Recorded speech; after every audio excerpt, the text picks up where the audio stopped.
forma da gente poder bater um papo, discutir, falar um pouco para vocês da nossa experiência com o reflorestamento de madeira nobre.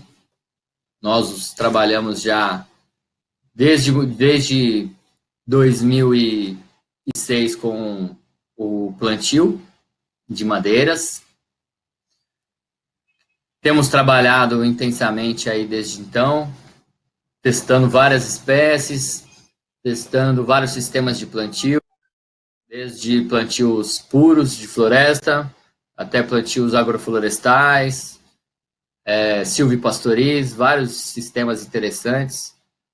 O mogno africano, nós iniciamos os trabalhos aí em 2004, 2005, a gente começou a conhecer a espécie. Em 2006 fizemos os primeiros plantios, e desde então a gente vem trabalhando com as espécies de mogno africano.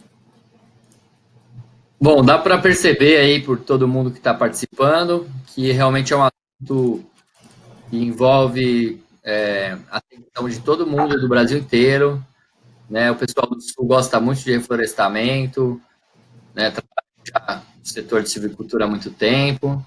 Sudeste, muito forte, Centro-Oeste, Norte, Nordeste. Eu acho que o Brasil é muito rico. Eu vou ter que ir por aqui. De floresta. E realmente atrai atenção quando a gente fala em produção de madeira, é um negócio sólido, né? Que traz possibilidade no ganhos aí no médio e longo prazo, então com certeza traz bastante interesse, não só pelos ganhos econômicos, mas pelo que a floresta pode trazer na propriedade rural. Então acho que o nosso foco como empresa é introduzir a árvore, a silvicultura nas propriedades rurais. Então vai lá, pode começar aí e a gente vai... Vamos lá. Vamos falar um pouquinho rapidamente sobre a Futuro Florestal. É só uma entrada para quem não nos conhece. Essa empresa é uma empresa familiar, foi criada em 2006, apesar da gente estar na atividade desde 2003 com a Tropical Flora, que também é uma empresa aqui familiar. Ela foi criada para realizar os serviços de implantação, produção de mudas e manejo das florestas e sistemas agroflorestais da Tropical Flora Reflorestadora, né? De lá para cá, a gente fez muita coisa já relacionada não só aos mognos, mas a diversas espécies madeireiras, sempre voltadas para plantios florestais e agroflorestais. O trabalho com os mognos africanos, eu vi que o Eduardo estava dando uma passada, ele começou em 2005, quando o Eduardo estava residindo lá na Costa Rica, fazendo um trabalho para o Banco Mundial, já realizando o seu TCC, né, estava se formando. E aí a gente teve o primeiro contato com a espécie na Costa Rica, mais precisamente com o Caia senegalensis, e a partir de então, no ano seguinte, a gente realizou o primeiro plantio de mogno africano, né, em 2006, nas áreas da Tropical em Garça, estado de São Paulo, né, próximo a Bauru e Marília. Nesse meio tempo, né, de lá para cá, a gente fez diversas parcerias, a gente já plantou e produziu mudas para mais de 6 mil hectares de áreas fragmentadas pelo Brasil inteiro, de norte a sul, leste a oeste. E esses são alguns dos nossos parceiros estratégicos hoje, né? Tropical Flora, Instituto Coroputuba, Greenwood Resource, que é um fundo que tem grandes plantios de todo quanto é tipo de espécie, eucalipto, pinos, agora está plantando grandes áreas aqui no Brasil de mogno africano, nós somos parceiros nesse projeto. A Coalizão Brasil Clima, Florestas e Agricultura, a Madeiras Raras, que é o nosso parceiro aí, Henrique, a Global Plantation Resources, que é o nosso parceiro lá da Austrália, WRI, Nature Conservancy, enfim, tem Floresta Viva, tem uma série de parceiros importantes que a gente veio cativando nesses últimos anos, aí, 15 anos de trabalho. Os parceiros acadêmicos importantes, né, e também os de pesquisa, então, Unesp, Universidade Federal do Sul da Bahia, UFPI, Universidade Federal de Viçosa, a UFSCar, a Exalc, a Embrapa Florestas, a CIP, né, o Instituto Florestal de São Paulo e o CPF, que ficou tampado aqui atrás do Eduardo. Então, todos esses organismos nos ajudam a criar metodologias, a estudar essa espécie, ou as espécies de mogno africano, e isso que tem feito com que a gente consiga ter expertise para hoje estar aqui falando com vocês sobre a viabilidade econômica dos plantios florestais de mogno africano, sejam eles nos modelos puros, agroflorestais, e por aí vai. Então, agora eu passo a palavra para o Eduardo e depois eu retorno aqui para a gente falar um pouco sobre as cotações e mercado. Vamos lá, Eduardo. Bom, vamos lá. Bom, basicamente aí uma questão principal, meio conceitual, o que é a viabilidade econômica de um plantio florestal ou agroflorestal, né? Bom, a viabilidade econômica é quando a gente faz aí um balanço financeiro dos custos e receitas potenciais, né, da cultura, onde a gente monta as premissas de viabilidade com escalas do empreendimento, produtividade esperada, valores dos produtos, né, e os custos estimados aí. Então, num plantio florestal, a gente tem aí um prazo longo, né? No caso, para produção madeireira, a gente tem prazos aí de 15, 20, 30, 40, 50, até 80 anos, dependendo da espécie, da onde você está localizado. Então, no Brasil, a gente tem uma dificuldade muito grande em analisar projetos de longo prazo. A gente tem uma visão muito de curto prazo, ganhos imediatos. Isso tem mudado um pouco, né? Onde a gente fala que o plantio de eucalipto para biomassa aí, 7 anos é longo prazo. Então, quando a gente começa a falar de 20 anos, realmente assusta um pouco o produtor, o investidor, mas graças a Deus a gente está tendo consciência de que a gente precisa olhar lá na frente, né, para a gente tomar as ações de hoje.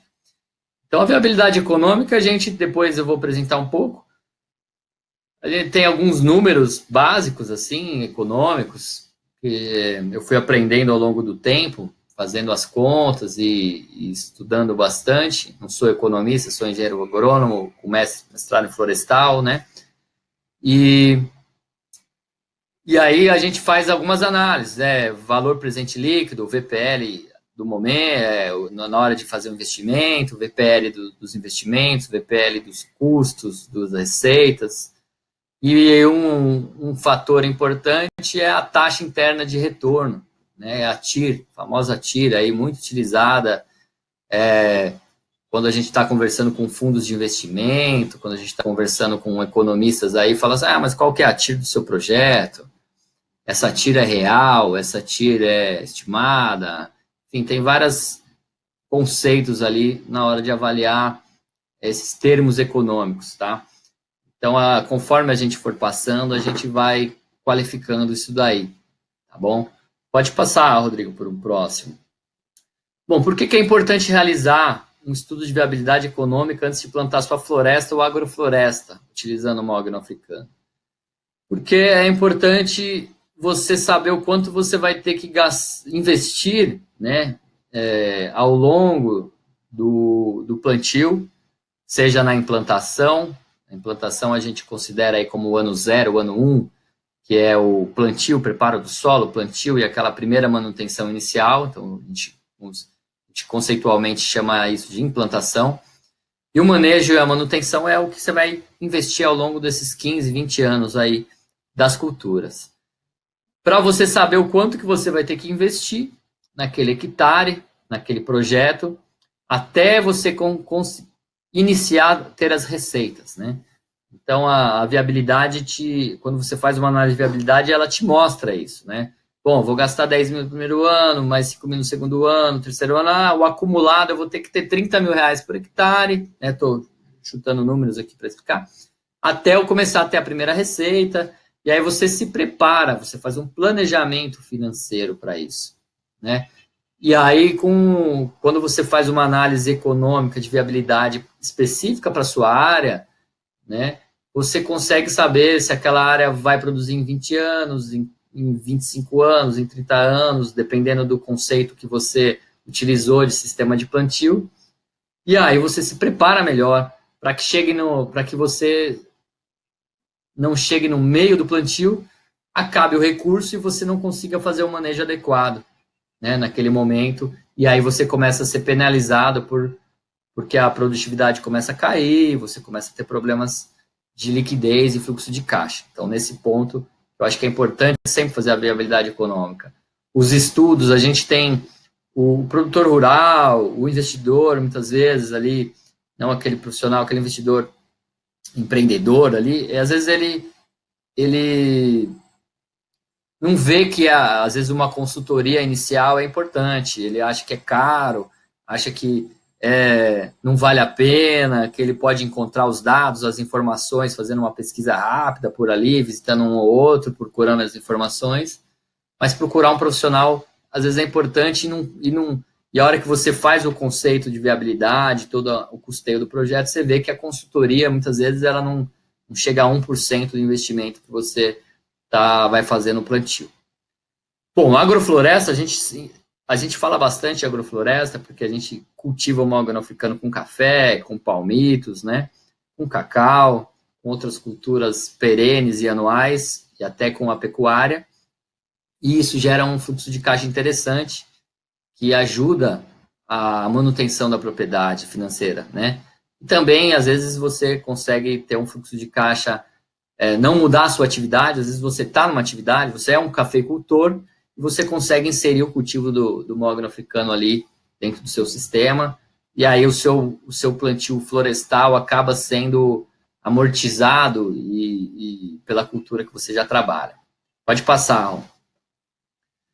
Então, basicamente, esse estudo preliminar ele é extremamente importante para você realmente mensurar o seu capital, mensurar o potencial do seu projeto na escala que você está prevendo. Bom, é importante ter experiência com a espécie para fazer um bom estudo de viabilidade econômica de mogno africano, né? Ou qualquer profissional do setor pode fazer isso, né? Bom, a experiência sempre é válida, é sempre importante, porque depois eu vou apresentar um pouco a metodologia que a gente usa, né? E os passos de cada uma. Você fazer uma conta preliminar, beleza, ela é razoavelmente simples de se fazer, desde que busque fontes confiáveis, fontes conservadoras de trabalho, né? Uma planilha, no caso, uma planilha aceita qualquer número. Então, a experiência que vai validar aquele número que você está colocando na planilha. E isso é importante, né? E aí a experiência conta, né? Não só com a espécie mogno africano, mas com a silvicultura como um todo, né?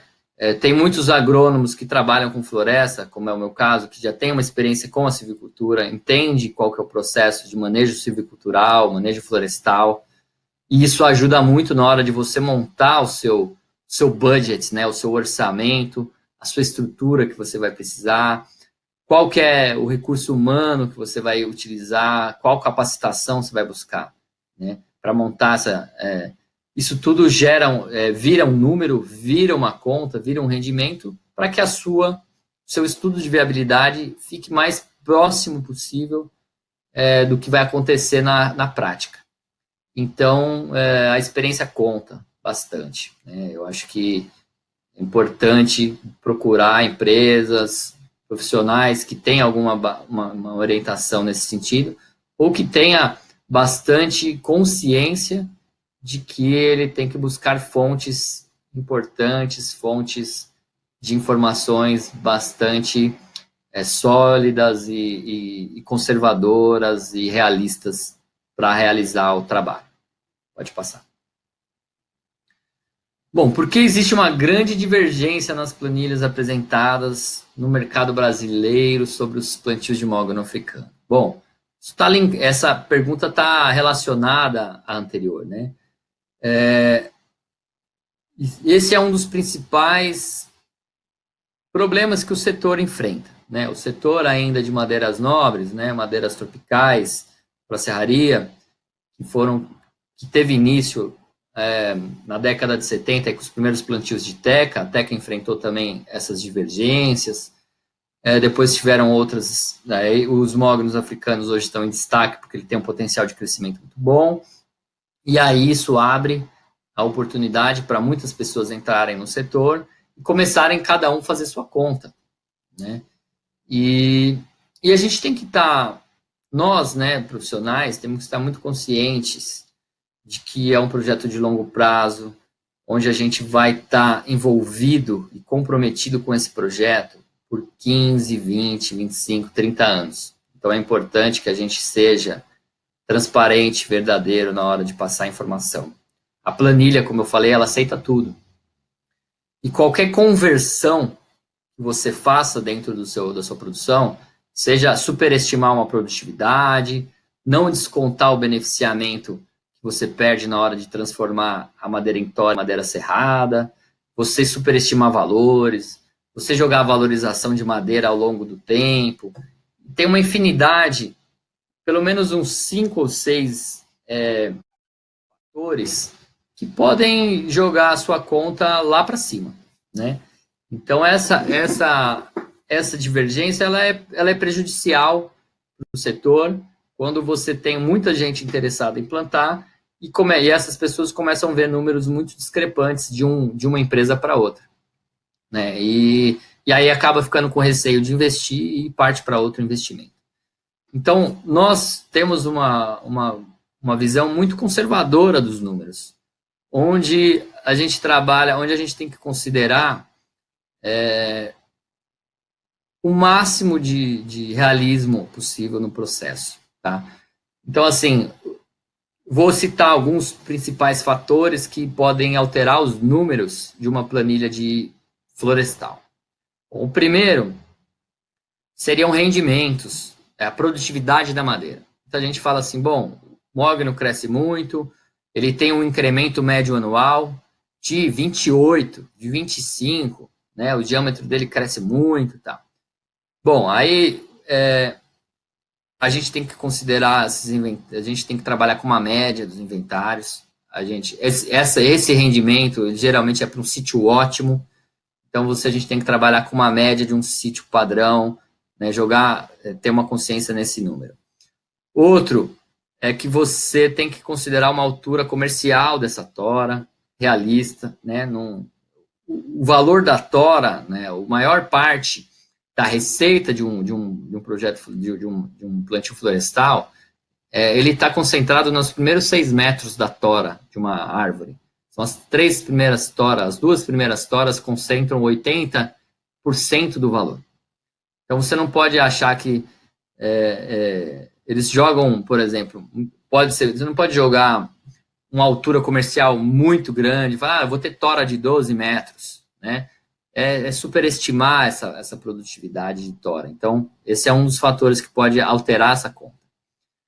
Eu vejo muitas planilhas com erros grosseiros, onde a pessoa multiplica o volume produzido em tora ao volume da madeira serrada. Esse é um dos principais erros ou pontos que podem ludibriar ou causar um erro muito grosseiro na planilha.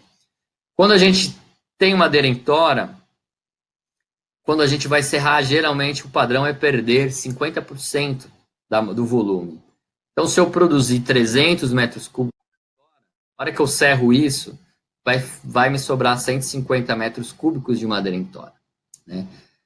Esses 150 metros cúbicos, ele vai me dar 3 a 4 tipos de madeira, de classificação de qualidade de madeira. E aí, lógico, que a gente vai ter madeira tipo A, B, C e D. E a gente não pode multiplicar esses 150 metros cúbicos naquela cotação máxima que se viu no mercado. Eu multiplico isso por 3 mil, 4 mil reais que fulano, tal empresa conseguiu vender, né? Então, esse é um ponto. Eu acho que esse ponto da conversão da madeira e superestimar valores né, desse metro cúbico, tá? Temos que descontar aí também o custo do valor da serraria, né, do beneficiamento, tem um custo. E a questão, muitas vezes, que a pessoa coloca, as empresas acabam colocando uma porcentagem de valorização da madeira. Ah, a madeira nos últimos 30, 40 anos valorizou 15% ao ano o seu valor. E aí, a hora que faz essa conta, o metro cúbico hoje vale R$ 2.500, daqui 20 anos, se você valoriza 15% ao ano, vai valer R$ 25 mil o metro cúbico. Bom, isso aí realmente cai fora da realidade.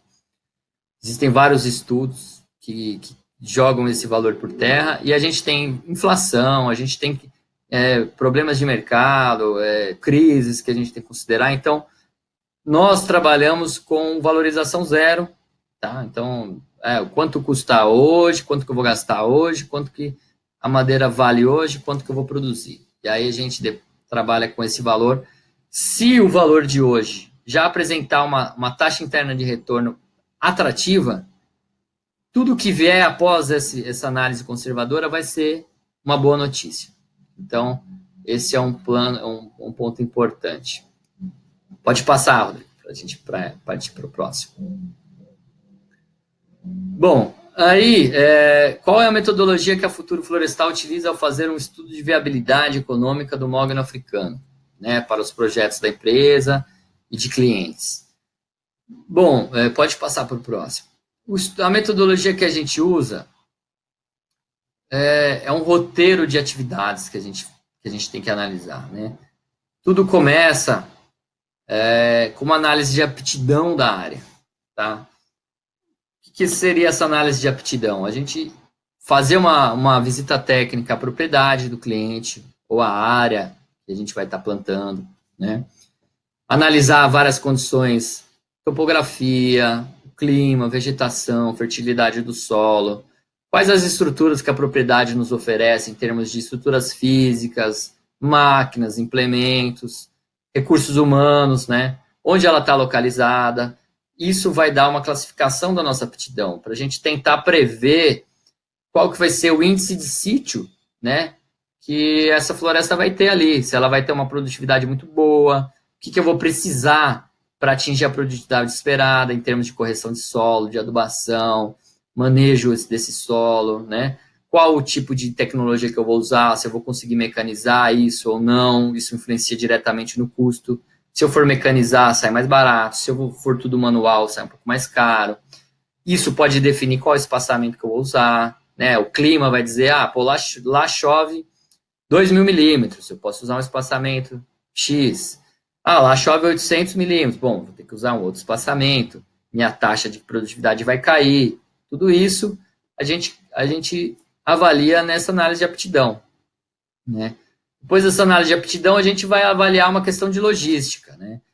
Como é o acesso às estradas, qual a distância desse mercado consumidor, né? A gente tem um mercado consumidor no Brasil pujante, né? O sudeste brasileiro, né? São Paulo, Minas, Paraná, Santa Catarina, são estados muito altamente consumidores de madeira. Então, a gente tem quase um terceiro mercado consumidor de madeira tropical do mundo aqui, né? Então, estar próximo desses centros faz influência na hora de perdas por frete, né? Então, a logística é muito importante para acesso aos mercados. Assim como portos, né? Se eu quero exportar, essa distância é importante, a logística, né? Qual que é a escala do plantio? Eu vou fazer um plantio de 5 hectares, vou fazer um plantio de 10, vou fazer um plantio de 100, vou fazer um plantio de 1.000, né? Isso vai ser importante na hora de você identificar qual que vai ser o seu custo de gestão técnica, né? O que gestão administrativo disso aí. Isso aí vai ser diluído em 100 hectares, vai ser diluído em 5, vai ser diluído em 1.000, né? A gestão técnica administrativa do plantio, ela tem um ganho de escala fantástico. Então, às vezes, um engenheiro, ele consegue cuidar de 2, 3 mil hectares. Mas se você tem 100, ele vai estar diluído em 100. Então, isso é importante, os ganhos de escala, né, que você tem de custos por hectare. quais as premissas comerciais que eu vou trabalhar, né? Como que eu vou comercializar essa madeira, né? Eu vou comercializar em tora, em pé, eu quero serrar ela em prancha, vou serrar, secar, estufar, né? Vou beneficiar em vários tipos de formatos, né? Qual é o volume de investimento que eu vou fazer, né? Quanto que eu tenho para aportar, né? Então, se eu tenho um volume bom de início, eu posso pensar em tecnificar mais o meu plantio, em beneficiar essa madeira, né, no final. Então, isso é importante, essas premissas comerciais, né? O preço da terra, como investir. O preço da terra é uma coisa importante. Às vezes a pessoa não tem a terra e ela vai atrás da terra mais barata que ela encontra. E às vezes aquela terra mais barata, ela tem uma aptidão florestal muito baixa. E isso quebra a sua viabilidade econômica, né? Então, a seleção da área, muitas vezes, quem ainda não tem a área, é muito importante, né? Levar em consideração o custo da terra e a viabilidade e aptidão daquela terra, né? Muita gente, eu vejo muito plantio irrigado, porque está plantado em área que não chove, né? Será que é melhor eu comprar uma terra num lugar que chove ou investir 7, 8 mil reais no sistema de irrigação? Tem contas a fazer ali, né? Premissas técnicas também, né? Então, uma vez que eu defini aptidão, logística, escala, eu começo a definir, bom, essa área eu posso fazer um 3x3, um 3x2, um 4x4, eu posso fazer um sistema agroflorestal, eu posso consorciar com café, com cacau. Bom, se eu estou no Minas Gerais, São Paulo, bom, o café vai bem. Se eu estou na Bahia, pode ser um cacau, pode ser um palmito, um açaí, enfim, né? Depois dessa análise, toda essa análise, a gente consegue começar a pensar quais serão as premissas técnicas para a gente definir produtividade, se vai ter algum consórcio, quais espécies que eu vou trabalhar, e aí sim fechar toda essa rede de informações, né, que vai gerar um estudo de viabilidade econômica preliminar, né, aquele primeiro esboço de números, né. A gente sempre evitou divulgar um estudo de viabilidade, números na internet, no nosso site, e publicar esses tipos de números, porque ele é muito relativo, né? Você vê quanta coisa pode influenciar no estudo de viabilidade. E às vezes a pessoa pega um material pronto, né, numa condição ideal, você não sabe como que foi,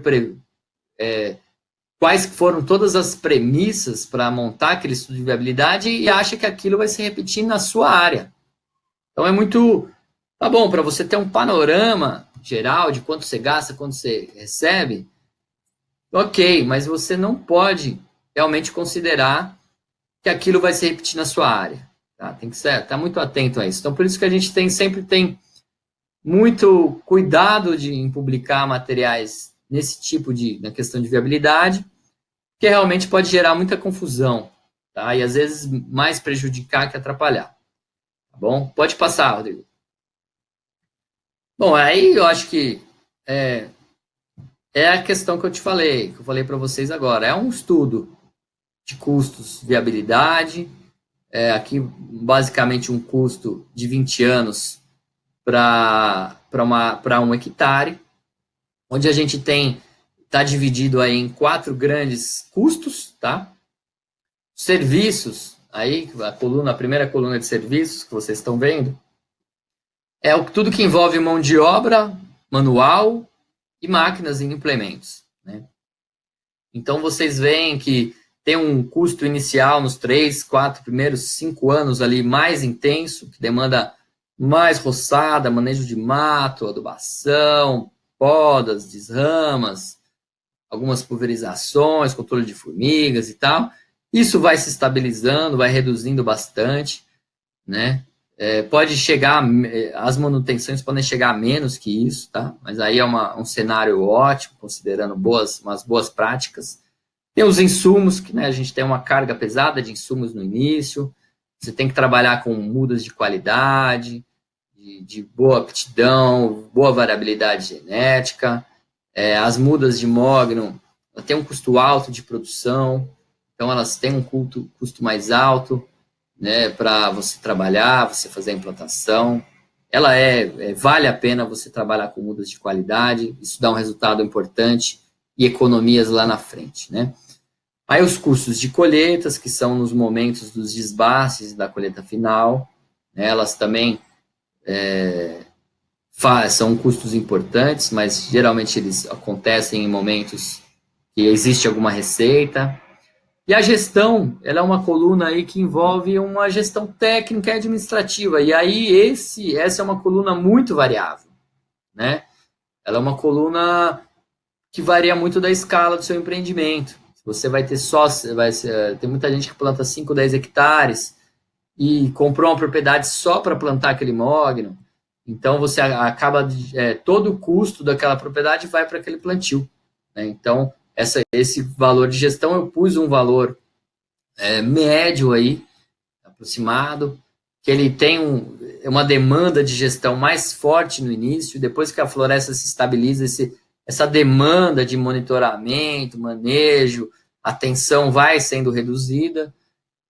A gestão técnica envolve também as consultorias, então vai chegar num ano de desbaste, você precisa fazer um inventário, você precisa ter um acompanhamento técnico maior, um técnico ajudando a marcar quais árvores vão sair, quais árvores vão ficar. Então, tem essa questão. Tá? Aí as receitas, né? As receitas aí no ano 8, a gente considerou, esse sistema está desenvolvido por um plantio de mogno, num espaçamento 3x3, considerando 2 desbastes, com corte final aos 20 anos. Tá? Então, o primeiro desbaste aí, a gente está considerando produção para lenha. Existe o potencial de agregar valor nessa madeira, mas a gente está usando um cenário conservador, ou seja, vamos usar. O primeiro desbaste tem muitas árvores ruins, as árvores tortas, as que morreram, que ficaram doentes. Então, é uma limpeza importante no plantio e a gente acaba sendo um custo, quase que um custo do processo mesmo. E aí no 15º ano, às vezes 14º, às vezes 12º, depende da produtividade que você está tendo, né, de crescimento, mas aí nesse cenário no 15º ano, você já tem o break-even aí do projeto, né? Ou seja, já gerou uma receita importante, é uma das interessantes, que já amortiza todos os seus investimentos realizados até então. Então, é importante, esse já é um ano de realização, né? O ano que a ansiedade e a expectativa do produtor tende a ser resolvida, né? E depois, dali para frente, ele decide o momento que ele quer cortar. Se ele vai cortar com 20, 18, 25, 30 anos, aí realmente ele já tem uma maior independência nisso, se tudo correndo bem. E aí, com 20 anos, aí a gente teria a maior receita do empreendimento. Tá? Pode passar para o próximo, André. Bom, da onde vem aquelas bases de custos? Então, aí a gente tem aí um quadrinho com a produtividade, valor básico aí, da madeira. Então, basicamente, aí o primeiro desbaste, a gente um valor de lenha, R$ 45,00 o metro cúbico. É um bom valor, tá? Considerando algumas regiões aí que a lenha não chega nesse valor, 30, 25, 35, né? É um bom valor. E aí a produtividade de metros cúbicos por hectare, isso aí é praticamente toda a biomassa, quase toda a biomassa que vai produzir ali o talhão, de 45, 50 metros cúbicos aí nesse primeiro desbaste. O segundo desbaste, ele já tem um beneficiamento, então esses 70 metros cúbicos aí por hectare, ele já tem um desconto, né, de 50% de rendimento. Nesses R$ 1.150 o metro cúbico, a gente já descontou R$ 250 o metro cúbico de beneficiamento. E aí o corte final de R$ 2.500, 120 metros cúbicos. Isso está dando um IMA aí de mais ou menos de 10 a 12 metros cúbicos por hectare comercial ano, tá, gente? Então, chega a ser 20, 25 de IMA, volume total e tal. E aí, os índices econômicos básicos que se utiliza, a taxa de desconto é o que a gente desvaloriza ali no VPL, né, ao ano, A taxa de floresta geralmente é um pouco mais alta. O VPL, aí a taxa interna de retorno de 17 é uma ótima taxa, dependendo do que acontecer dentro da sua estrutura de custos, isso pode cair para 15, 14, 13, né? O fundo de investimento florestal, geralmente ele trabalha com taxas de retorno de 11 a 12, são taxas ótimas, tá? Porque eles geralmente têm muito custo administrativo, jurídicos, enfim, né? Aí vai muito do perfil de cada investidor. Pode passar, Arno. Eduardo, eu queria fazer só uma consideração, que mais para frente a gente vai mostrar algumas imagens referentes justamente a esses desbastes, o que já está sendo feito no mercado com relação a essa utilização. Então, tem empresas que já estão fazendo, inclusive, uma utilização até um pouco melhor do que essa. O Eduardo, como ele falou, a gente trabalha com custos, né, bem conservadores, valores bem conservadores, na verdade. Então, aqui a gente sempre coloca para baixo para a gente poder ter notícias positivas no futuro e não sermos impactados por notícias que venham a nos trazer surpresas desagradáveis, né? E esse valor mesmo aqui do corte final, se a gente comparar com o que o Rodrigo vai apresentar um pouquinho para frente, ele está abaixo, porque ele é um preço médio, ele é um preço que a gente joga, é a média da madeira tipo A, B, C e D que vão ser produzidas. Então, a gente vai ver aí valores aí de 900 euros, 800 euros, então, que seria muito mais que isso, mas a gente sempre trabalha com a média do todo. Pode seguir, Rodrigo. Agora é contigo aí. Agora o Rodrigo, que trabalha já há muito tempo na parte de atendendo, ele suporta muita parte de comercialização de madeiras, tem feito vários trabalhos, esforços nesse sentido, e ele está muito familiarizado com o mercado e cotações, como se comercializa a madeira, e está bem mais inteirado em toda essa parte de comercialização. Tá.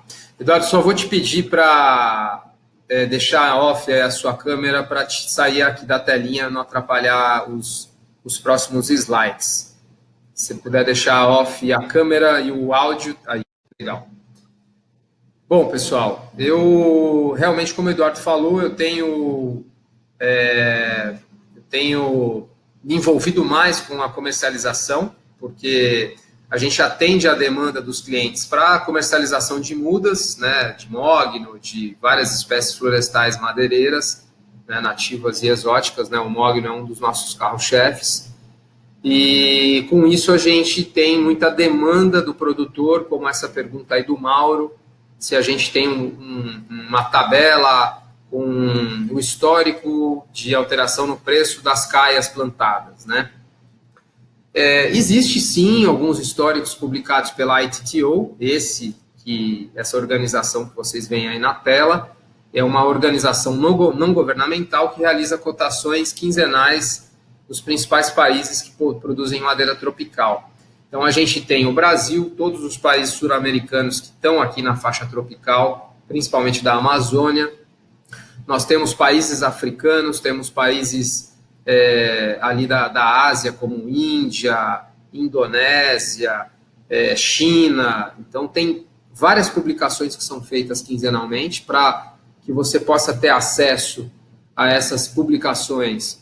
Você teria que só se inscrever lá no site do ITTO, você recebe essas publicações quinzenais. Eu acho muito importante para a gente que está trabalhando com madeira fazer isso acontecer, porque é importante a gente conseguir entender como está reagindo o mercado, apesar da gente saber que a maior parte dessas cotações são realizadas de madeira proveniente de floresta natural, né? Floresta amazônica, floresta africana, né? Tão devastadas, né? Com relação à exploração de madeira, né?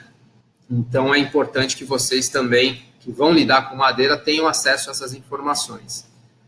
Eu vou mostrar mais à frente aqui, a cotação agora do começo do mês, vocês têm que ficar atentos, né? O Eduardo falou aí de várias premissas que se usam para fazer os planos de viabilidade econômica. E na hora de precificar madeira, você tem que ficar atento qual é o formato da madeira que está sendo considerado no seu plano de viabilidade econômica. Então, você vai considerar madeira em tora, com casca, em pé, você vai considerar madeira em tora cortada e colocada no carreador da sua propriedade ou no pátio para ser retirada. Você vai considerar madeira serrada? Legal, mas serrada como? É serrada na classificação mundial FAS, que é a First and Seconds, dupla face ou uma face, né, one face, FAS, GMS, enfim, todas as classificações são determinadas pela National Hardwood Lumber Association, que são referências de qualidade de madeira para que você tenha, se obtenha os valores mais interessantes com relação à madeira. Agora, tem outros tipos de classificações que são realizadas mundialmente falando, como, por exemplo, a teca. O indiano vem comprar aqui, ele classifica a teca A, teca B, teca C. E baseado nas classificações que eles fazem, existe um preço a ser pago e o produtor fica totalmente vulnerável nesse momento, né? E aí tem uma outra coisa a ser considerada, que é o formato da secagem, né? Você vai vender a madeira verde, você vai vender a madeira seca em estufa, que nessas cotações aparece lá o termo kiln dry, ou seca ao ar, que é o air dry, né? Então, um pouco da explicação do First and Seconds o FAS é o mais alto grau da National Hardwood Lumber Association, né? Ele deve estar em 83% a 100% de cortes limpos na madeira, ou seja, a gente tem que ter quase a totalidade da madeira com corte limpo, né? Não pode ter nenhum tipo de empenamento, não pode ter rachadura, não pode ter defeito algum, né? Então, eles classificam sempre pela melhor face, só que o FAS o FAS comum, ele inclui as duas faces, né? A não ser que você esteja vendendo aquele one face, que realmente muda a classificação e muda até o preço da madeira. Então, cotações que são importantes da gente ter aí, né, na cabeça. A gente tem na ITTO as cotações da África Central, né? Então, a gente consegue ver a primeira madeira citada aqui do lado esquerdo, né, Log Export Prices. A gente tem o acaju, né? Acaju é o nome do mogno africano em francês, né? Então, caia é uma classificação bem generalizada, não fale qual espécie de caia, é um pacotão de espécies, e a gente tem essas 3 classificações. Então, vocês podem perceber que, de acordo com a classificação, tem uma precificação de madeira, nesse caso aqui está em euro, então de 265 euros para 175 euros, né? Então muda de forma bem significativa o valor da madeira. No caso de madeira serrada, né? Madeira serrada, vocês podem ver aquilo que eu falei, ó. Tem aqui o nome da madeira, né? O nome da espécie e FAS, GMS na frente. Algumas não tem nada, ou seja, não tem essa classificação, né? Então, a caia, ela está lá embaixo, não sei se vocês estão vendo aqui onde eu estou colocando o cursor, $480, euros, na verdade, por metro cúbico, né? 480 euros por metro cúbico de madeira serrada, classificação FAS. Isso madeira vinda da África Central, sem uma classificação específica de qual caia que é, né? É caia senegalenses, é caia grande foliola, caia ivorenses, enfim, está tudo num pacotão. Depois eu explico também o porquê que eles colocam dessa forma na África Central. Aí a gente tem as cotações de Gana, que é o país que tem aí um grande volume de venda de madeiras de caias, né? E aqui a gente já vê o mogno africano, classificação ivorenses, aqui a gente tem sim a menção da espécie, né? E já com valores bem significativos, muito mais altos que a madeira da África Central, né? Então a gente tem a classificação, está bem detalhada aqui, né, nessa tabela. Então você vê lá, classificação FAS, tem o formato da madeira, né, o tamanho, ou seja, de 25 a 100 milímetros por 150 milímetros ou mais de largura. E a gente tem também o comprimento. Então, a gente tem aqui tábuas, né, pranchas, de 2,4 metros, a espessura de 25 a 100 milímetros, e a gente tem a largura de 150 milímetros para cima, ou seja, 15 centímetros acima. Tá?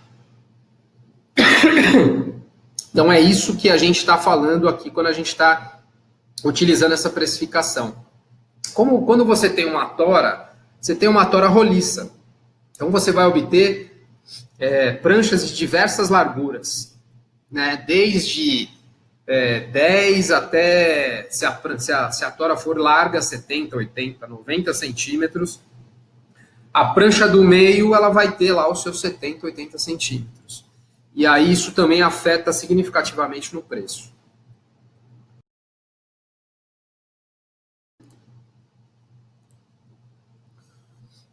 Mais um pouco das cotações de Gana. Deixa eu ver. Não, isso aqui. Exports are sound prices. Duplicou aqui o slide. E aí eu vou falar um pouco da demanda atual, né? O que a gente vem obtendo de perguntas dos nossos clientes, né? Com relação aos plantios que já foram executados. Então, tem muita gente que plantou nesses últimos 10 anos e tem os plantios agora chegando na idade entre 6 e 12 anos.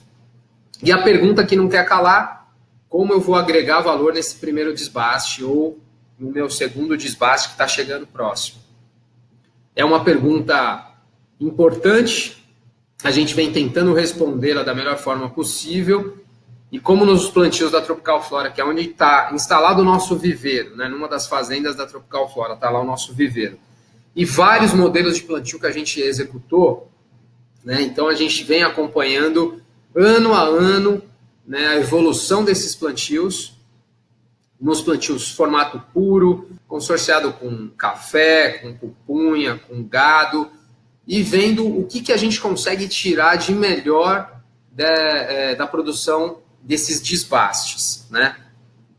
Então, aqui, só para vocês terem uma ideia, tem fotos de um pouco do que a gente está fazendo lá. Aqui no meio é uma foto que eu recebi pelo WhatsApp de um plantio, também de mogno, grande foliola, que estava sendo desbastado.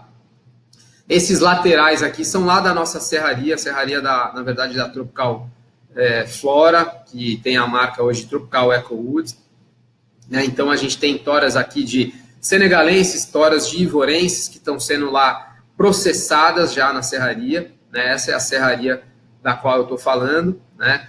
Então, a gente montou inicialmente uma serraria, né? O Pedro, ele montou uma serraria para processar essas madeiras. Está saindo madeira de diversas espécies. Então, está saindo madeira dos mognos, está saindo madeira de teca, de guanandi, de jequitibá rosa, de louro frejó, de louro pardo,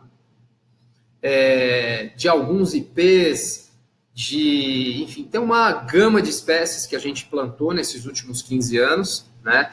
E que a gente já vem fazendo desdobro na serraria. Aí o Pedro, né, que é o meu pai, ele resolveu arriscar e montar já uma pequena marcenaria, né, para a gente poder já processar e agregar um pouco mais de valor.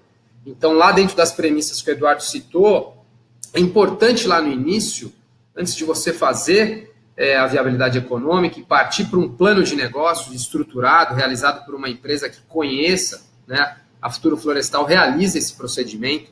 Já realizamos para fundos de investimento, para produtores que têm a intenção de investir um capital considerável, né? Plantios acima de 50 hectares já tem um bom valor envolvido. Aliás, se você pegar já 20, 30 hectares, o valor a ser investido não é de se jogar fora, um valor realmente alto, né? Mais de R$400 mil que você vai ter que aportar do seu capital para fazer aquele investimento.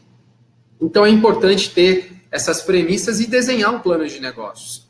É sempre importante fazer conta, ter essas contas detalhadas.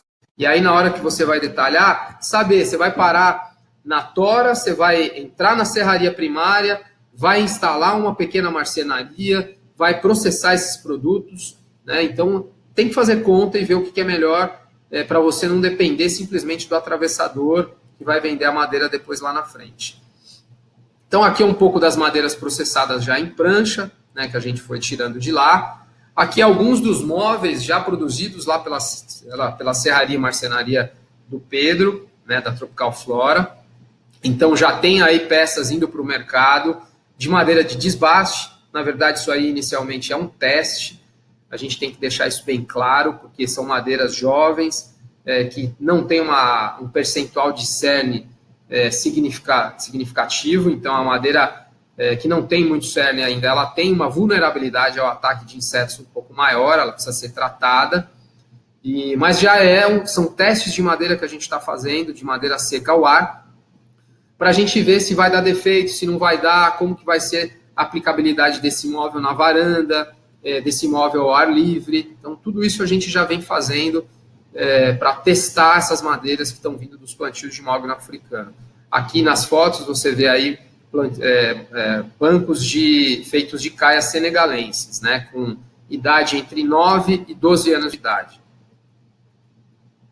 Aqui são fotos que eu recebi também de um parceiro, ele fez aí o processamento das madeiras de desbaste dele. Você vê aí que as toras não têm diâmetro significativo, mas mesmo assim ele conseguiu fazer esses caibros que você pode depois colar e fazer pranchas de madeira, como acontece com a teca, né?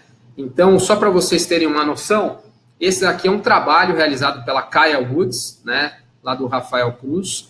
Eu estive lá visitando ele o ano passado na High Design, ele estava colocando os móveis dele, desenvolvidos por uma grande designer famosa, lá de Minas Gerais, onde ele estava colocando já a madeira dos painéis, ele estava lá vendendo os painéis dele, né?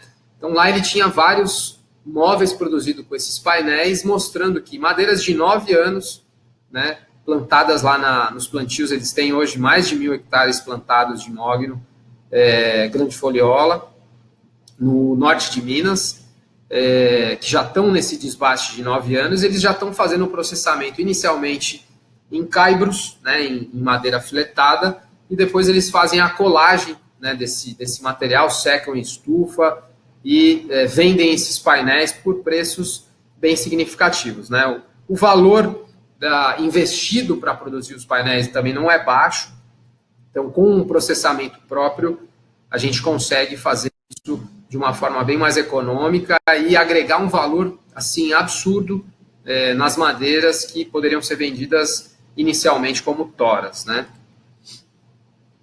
Aqui é um pouco da visita que a Associação Brasileira dos Produtores de Mogno Africano realizou no Pará, né? Primeiro eles foram lá nos plantios da Embrapa, depois eles visitaram a Tramontina, que já vem utilizando madeira de plantios de mogno africano, os plantios mais antigos que tem lá no Pará.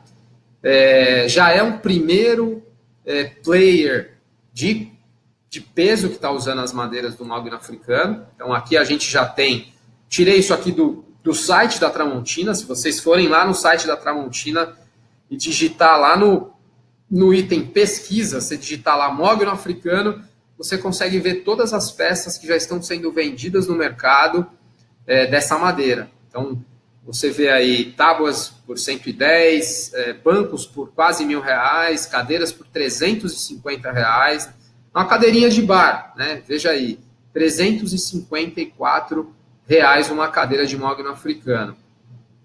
Um banco, né, de 2, 3 lugares, R$1.594, né, um banco todo feito de mogno africano com a madeira pintada, na verdade não está na cor natural. Uma mesa de jantar para 4 pessoas, se eu não me engano, R$1.514. Uma tábua redonda, ele tirou simplesmente uma bolacha, fez os chanfros da gordura, né, essa canaleta aqui para reter gordura, e um pegador, né, aqui com lateral que ele pode facilitar, né, para pegar. Tem dos dois lados, R$470, né, uma peça um artefato de madeira fácil de você fazer, né? É importante também salientar o que está acontecendo no mercado. Nesse mês de agosto a gente recebeu muita gente que está aqui, que participa dos grupos de WhatsApp de mogno africano, deve ter recebido essas fotos. São fotos lá do Passarão, em Roraima. É um corte realizado de floresta. O pessoal ainda não soube precisar exatamente, mas entre 20 e 24 anos, né, a idade dessas madeiras. Então, árvores bem grossas, elas estavam plantadas em sistemas agroflorestais. Se eu não me engano, o espaçamento era 10 por 10 e tinha banana e pimenta do reino no meio desses plantios. Então, é um resultado muito legal ver esse material já sendo cortado e vendido.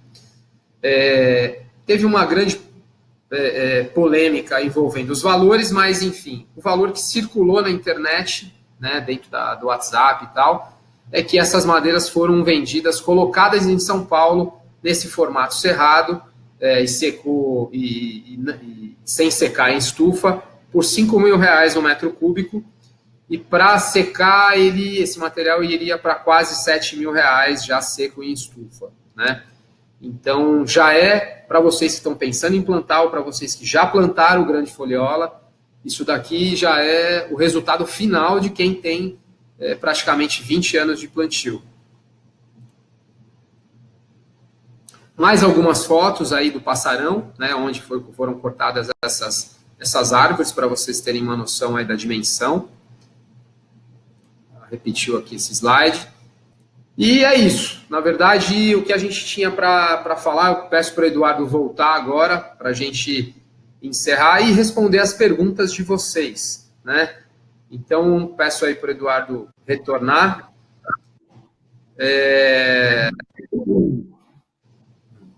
Vamos começar aqui pelo Damir, né? Damir, pelo que eu entendi, a sua pergunta é se é possível plantar lá em Santa Cruz do Sul, né, onde você tem, no Rio Grande do Sul, onde você tem a sua propriedade. Se você puder responder só sim ou não aí no chat, para poder te responder.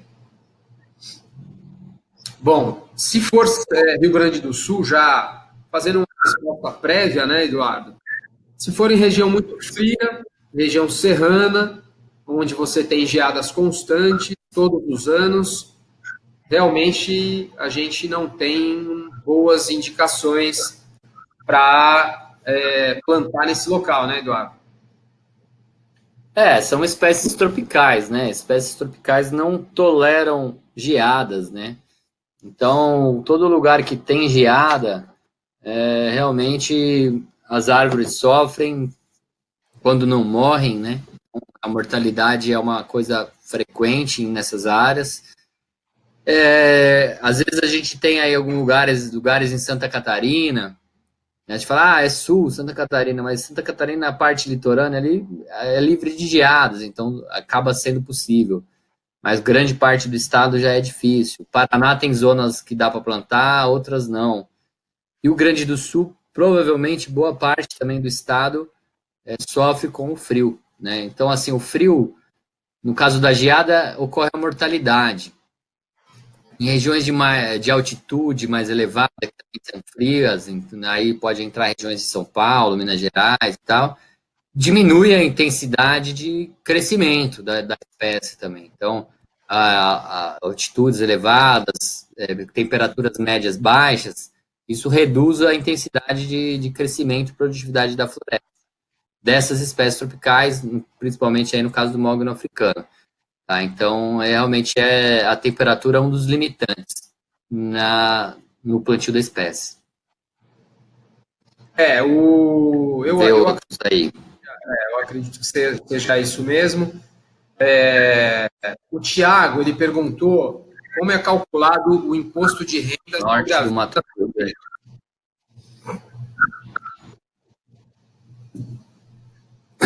Olha, o imposto de renda varia muito de acordo com a personalidade jurídica, né? Então, se você é um produtor rural, você tem uma condição de tributação. Se você é uma PJ, tem outra. Então, assim, Nós não somos especialistas nessa parte contábil, né? Mas nós sabemos aí que a menor tributação é quando você fatura em cima de produtor rural.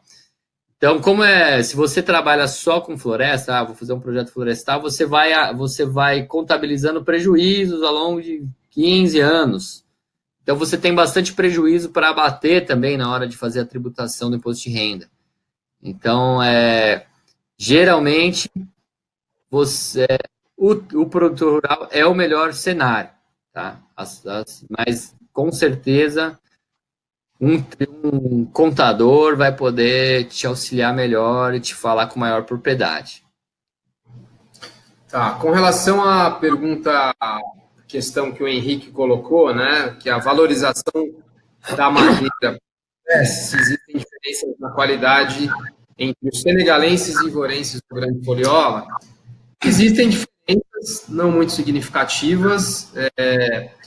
Os senegalenses é uma espécie de região muito mais seca, né, e ele tem uma amplitude que vai um pouco para o norte, para cima, e ele entra para dentro da África, ele quase que chega no Oceano Índico e ele fica ali na região subsaariana. Então, a madeira dele ela é mais densa, ele é conhecido como o heavy mahogany, né, mais densa, é uma madeira que foi muito explorada inicialmente, depois o pessoal começou a explorar as outras madeiras mais avermelhadas, ele é mais amarronzado, né? E as outras espécies, ivorense, grande foliola e antoteca, teve lá no curso que foi dado pelo Dr. Gael, né, lá da Associação Brasileira dos Produtores de Mogno Africano, onde ele colocou que existe até uma confusão, muitas vezes causada pelos próprios vendedores de madeira, que eles colocam tudo no mesmo bolo e vendem tudo como ivorenses. Porque o ivorenses realmente ele tem uma precificação internacional mais elevada, né? Só que a madeira hoje mais ameaçada dentre as caias é o ivorenses, que a ocorrência dele é toda na região mais litorânea e muito mais fácil de levar para o porto, de explorar ela, né? Então hoje, de acordo com o Dr. Gael, o ivorenses ele está todo fragmentado. É difícil de você fazer um melhoramento nele, porque as árvores estão bem fragmentadas em florestas que ainda não foram exploradas, só em topo de morro, área inclinada, né? Já o grande foliola, ele tem uma amplitude grande, assim como os senegalenses, mas mais para o sul, né? Uma região mais tropical, mais úmida, mas ele ocorre também para dentro do continente africano. E isso que facilitou, eu acredito, quando a gente começou a fazer os estudos de plantar ou não plantar o caia ivorense em regiões mais secas, né? Pegou o histórico que a gente tem da ocorrência da espécie na África. A gente nunca imaginou que era o grande foliola, que tem essa característica de ocorrer em regiões um pouco mais secas, né? Então, aqui no Brasil, o grande foliola, ele foi muito bem, né? Tudo que a gente conhece como caia ivorenses no Brasil, realmente provavelmente a caia grande foliola. A gente tem mudas hoje para vender do grande foliola, dos senegalenses, e a gente tem um pouquinho de ivorenses que a gente recebeu de um parceiro, né, sementes que a gente recebeu de um parceiro que tem plantio no Brasil dessa espécie, mas não para comercialização. A gente comercializa o grande foliola e o senegalense, são as espécies que têm sido mais plantadas. Eu vi que tem bastante gente aqui do Nordeste, né, e da Paraíba, né? O professor Carlos, acho que é doutor também, né, Carlos? Falou aí a respeito do trabalho que ele quer fazer lá no Nordeste. Eu acho que a espécie com maior potencial nas regiões mais secas, na transição com o semiárido, é realmente o caia senegalensis. O caia grande tem que plantar com cuidado nas regiões onde tem maior índice pluviométrico, né? Mas eu acredito muito não só em uma ou outra espécie. No mercado brasileiro tem muito disso, né? Ficar o produtor de mudas que só produz ivorenses ou grande foliola, brigando com quem produz senegalenses. Eu acho que a gente tem uma gama enorme de possibilidades no Brasil, né? Com climas diferentes, né? Biomas totalmente distintos, onde a gente consegue ocupar com as diversas espécies de exóticas que a gente tem e também das nativas madeireiras que são excelentes, né? Como o tema hoje aqui são os mognos, dá para plantar bastante senegalenses e grande foliola. Tem alguma coisa a complementar, Eduardo? No caso aí das madeiras, né, variação de preço entre as espécies varia muito de mercado, de tendências atuais, né? Tem hora que a madeira vermelha vale mais, tem hora que a madeira marronzada vale mais, tem a procura, vai muito em cima de demanda. Quanto à questão de aptidão para áreas mais secas, né? O senegalenses ele ocorre, né, naturalmente, ele ocorre em regiões com até 7 meses de seca, né?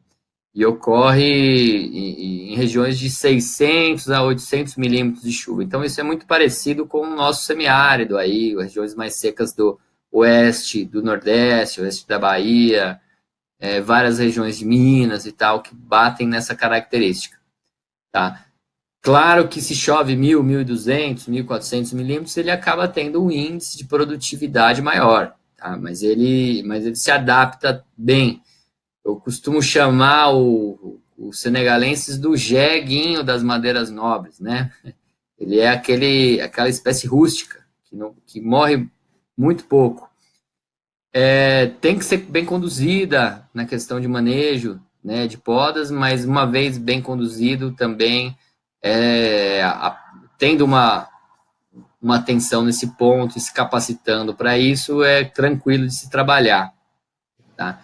Então, aí como o Flawless perguntou, tem 700 milímetros de chuva, tá bom, ela vai se adaptar, o senegalense se adaptaria melhor que o grande foliola, tá? Inclusive, tem plantio do Marivan, né, doutor Marivan, lá de Salvador, lá em regiões que eu acho que é razoavelmente isso aí, né, Eduardo, que tá a média lá. Sim, tem várias regiões, né? Tem plantios que sofreram alguns déficits hídricos, no caso de Brejões, que choveu 400 milímetros de chuva e a espécie sobreviveu, continuou se desenvolvendo. Claro que, né, o potencial produtivo é menor e provavelmente em áreas mais secas esse ciclo vai aumentar, né? De 20 pode chegar a 25 anos. Porém, são espécies que realmente se tornam viáveis produzir madeiras nessas regiões. Tem muita região assim no Brasil. Então, temos clientes aí na região do oeste da Bahia, sentido Chapada ali da Diamantina, que estão com interesse de plantar, que fizeram plantios ali, e está se dando que o senegalense está indo bem.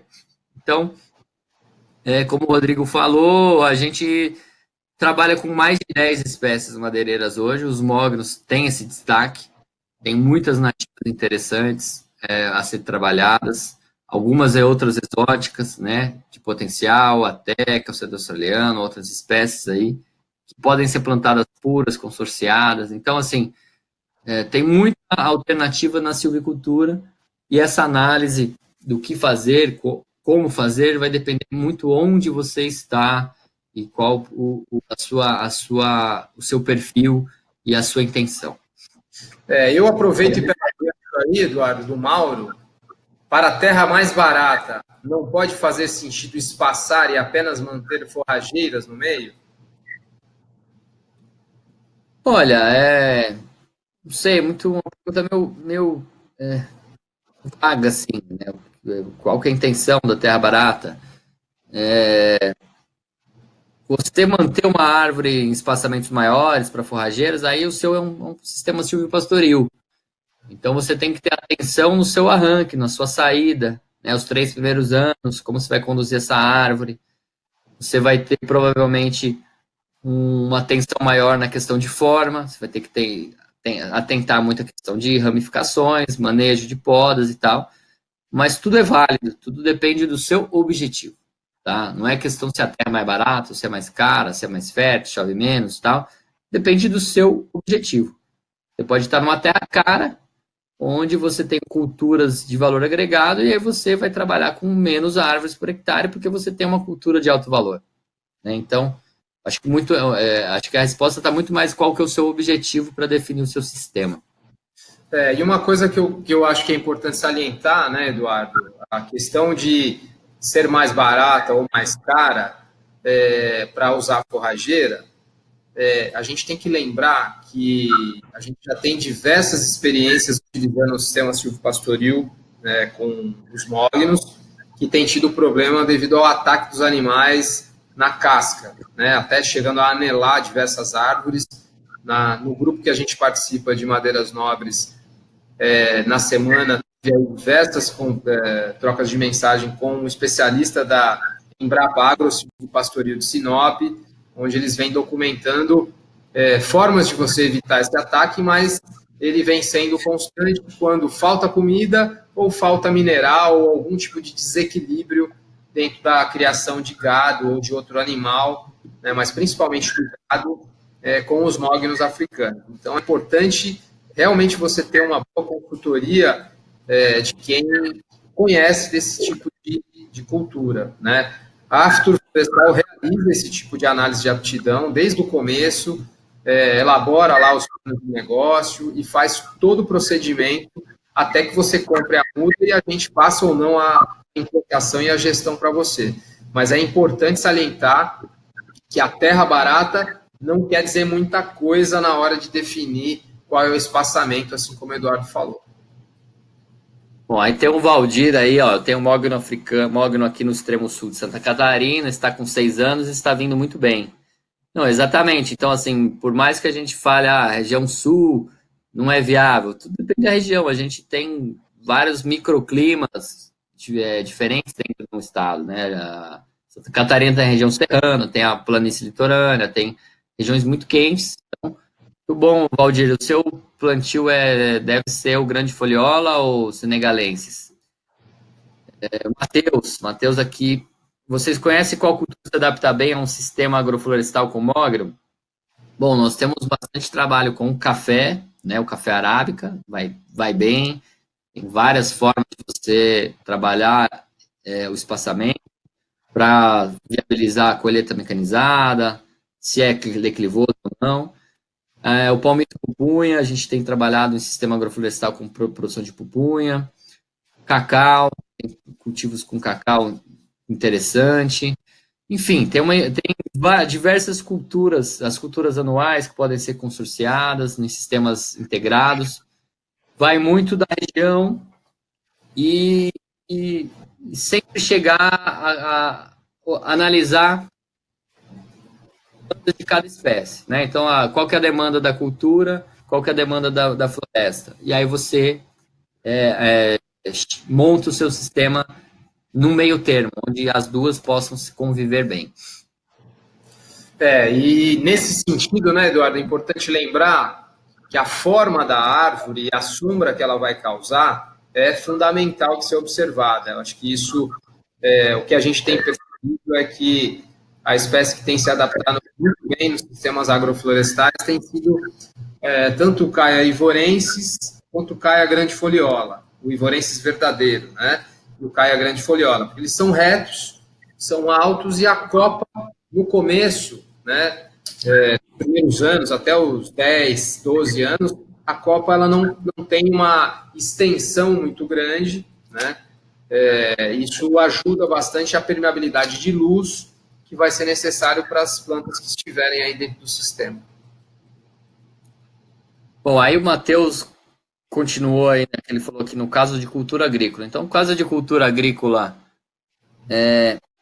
anual, aí vai espaçamentos e aí o espaçamento define às vezes muito por mecanização, larguras de equipamento e tal. Então, às vezes o espaçamento é definido por isso. O Flávio aí perguntou sobre requisitos legais. Às vezes tem requisitos legais estaduais, tá? Tem que observar.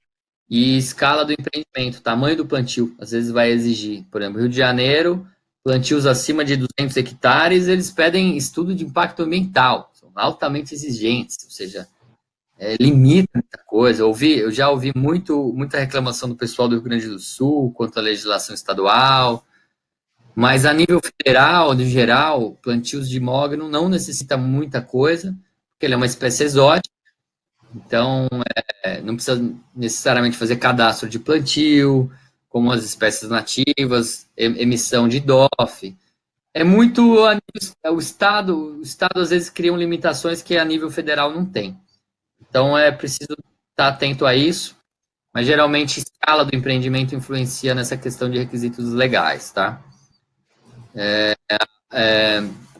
A Uga Jéssica parabenizou, muito obrigado. Agradeço aí o elogio.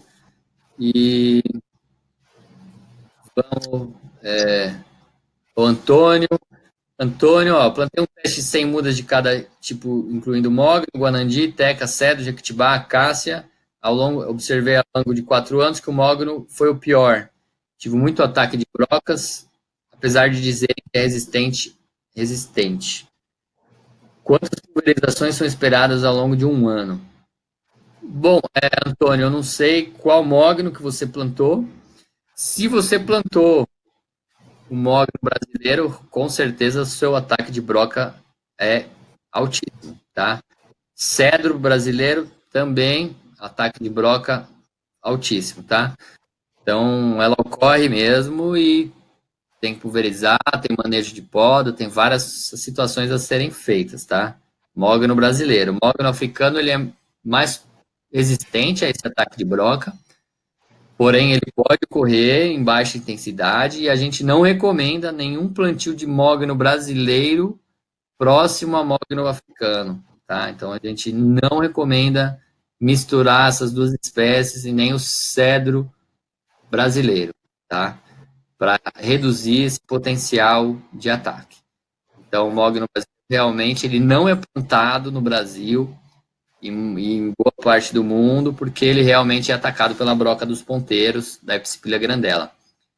Então, no caso do mogno brasileiro, aí você perguntou quantas pulverizações, é quase uma por mês, tá? Até ele atingir uma altura comercial aí de 6 metros. Nós temos plantios de mogno brasileiro, fizemos isso ao longo de 3 anos, 4 anos, manejo de pulverizações e podas. Pulverizações, podas, adubações. Então é um manejo integrado dessa braca, né?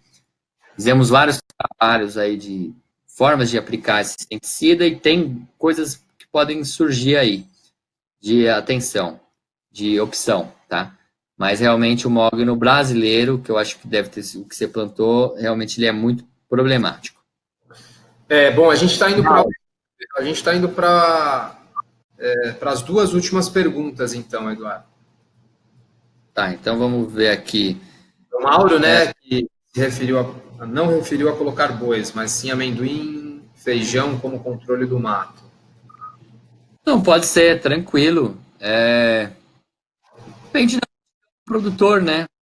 Tem produtor que está acostumado a fazer cultura de grãos, tem outros que não querem a complicação, ele não quer ter funcionário, ele não quer entrar num risco agrícola. Então, você fazer uma cultura de amendoim, feijão, você entra num risco agrícola, né? Da cultura ir para frente, não ir, você tem demanda, né? Então, se você mantém isso aberto, né? Se você aumenta o espaçamento, você tem mais controle de mato, competição. Se você quer cultivar grãos, forrageiras, aí é uma outra opção, tá? Aí é quase que uma agrofloresta, só que com forrageiras, né? É uma integração lavoura-ILF. A Uga Jéssica, a precificação da madeira muda em relação à espécie? Isso a gente já respondeu. Se mudar com produto consistente. Isso é quanto à questão do Ivorensis, grande foliola, são madeiras muito semelhantes. A grande foliola, ela tende a ter uma madeira muito de bom valor de mercado, então acho que é um risco muito pequeno, sabe? Na verdade, diversificação, eu plantei a Ivorensis e a grande foliola, né? Isso foi muito abordado no curso do Dr. Gael, ele falou bastante. Ele está terminando um estudo que vai falar justamente desse mercado e das precificações de madeira que está sendo obtido na África, para tirar essa dúvida de que tenho caia ivorense, não, eu tenho caia grande foliola. Na verdade, gente, o que a gente tem que ter na cabeça é: nós estamos plantando madeira de caias, caia ivorenses, caia senegalenses, caia grande folhola. No Brasil, nós somos o maior produtor mundial de floresta plantada, de mognos africanos, no geral. Então, hoje a gente tem quase 100 mil hectares de área plantada no país. Então, é muita coisa de madeira que nós vamos ter no futuro.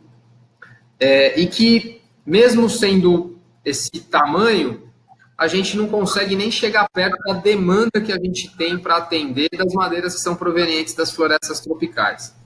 Então, todos nós estamos plantando, a grande maioria, pelo menos, a gente está plantando em regiões que já são acessíveis, que têm estrada aberta, que estão próximas de grandes centros, né? Por exemplo, quem planta essas madeiras no sul, sudeste e centro-oeste, vai, nordeste, a gente está muito mais perto, muitas vezes, de portos de grande volume de exportação do que quem está lá no norte do Brasil, né, que está no meio da floresta amazônica, com dificuldade de acesso. Então, fiquem tranquilos, todos os estudos que foram realizados no Brasil com a nomenclatura caia ivorensis vão ter que ser corrigidos para a caia grande folhola, o que provou que as madeiras são de excelente qualidade, né? Já esse plantio que eu mostrei aqui são de árvores de grande folhola, né? A obtenção de um preço de R$ 5.000 o metro cúbico na indústria, colocada aqui em São Paulo, de madeira verde, é fantástico, é um preço realmente difícil de se obter, até com madeiras da própria floresta amazônica, né? Madeiras de 200, 300 anos, às vezes até mais. Então, eu não me preocuparia com esse quesito, né?